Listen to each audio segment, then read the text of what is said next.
This is the one I've been wanting to tell you about. In the last 2 episodes, I covered why I went to Baltimore and the big deal everyone was talking about. This episode is about what happened when I started walking my own pitch around the room and the conversation afterward that I genuinely did not see coming. So for 2 full days, I walked my one-pager around the conference, and I'll be straight with you. Most of the room was polite but lukewarm, and I understand why. Most of those capital folks are sized for personal injury volume economics. They want big, fast, high-volume returns. So when you say estate planning, it reads as slow to them, unless they can see how it scales horizontally. And most of them couldn't, at least not on day one. But here's the thing I really want you to hear. That lukewarm reaction is itself a bullish signal. When the private equity money hasn't saturated a vertical yet, that means the opportunity is still wide open. The dismissal is the opportunity. And the operators, the people actually running firms, they got it instantly.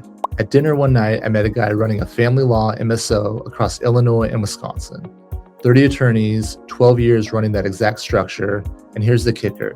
He didn't even know to call it an MSO. He'd just been doing it, and honestly, that's me too. I've been operating Mott Legal as an MSO for 9 years. The whole industry is treating this like some brand new exotic structure, and the reality is a handful of us have been quietly running it for a decade. Okay, here's the moment. I'm walking back from a break, just headed into the main hall, and somebody stops me cold. He sees the jacket and he goes, "You're the estate planning attorney. I've been wanting to meet you." And this was not a random person. This was one of the largest legal sector investors in the country.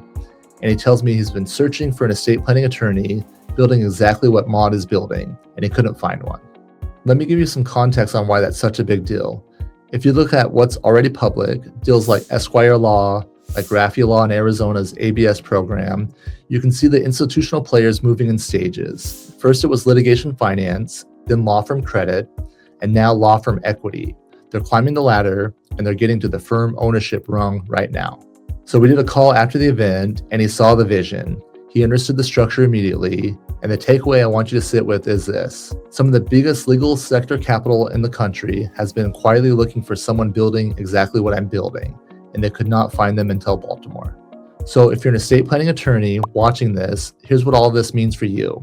You do not have to figure any of this out yourself. Mott Legal already has 9 years of proven systems, and now institutional capital is starting to track this exact vertical.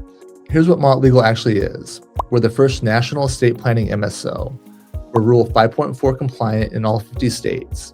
No ABS license required. So we're immediately national. 9 years of operating history, and our first management agreement is signed and ramping up right now. And practically speaking, Mott runs intake, scheduling, drafting, paralegal support, technology, and the entire back office.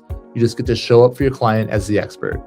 And this is the part I want to be really clear about. You keep your name, you keep the ownership of your law firm, your presence in your community, you keep your identity as the attorney.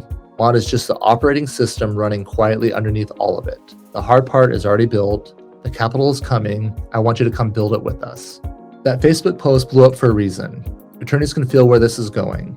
Baltimore confirmed it for me. So now I'm just going to build this thing in public. If you're an estate planning attorney, follow this series and send me a DM about joining Mott. If you're a strategic partner tracking this vertical, DM me too. I want to talk. There's more coming. I'll get into the family wealth office stack and the actual MSO contract in future videos. This is the episode I've been most excited to record, because somewhere between a polite room and a single hallway conversation, the entire next year of Mott Legal came into focus. I'll see you in the next one.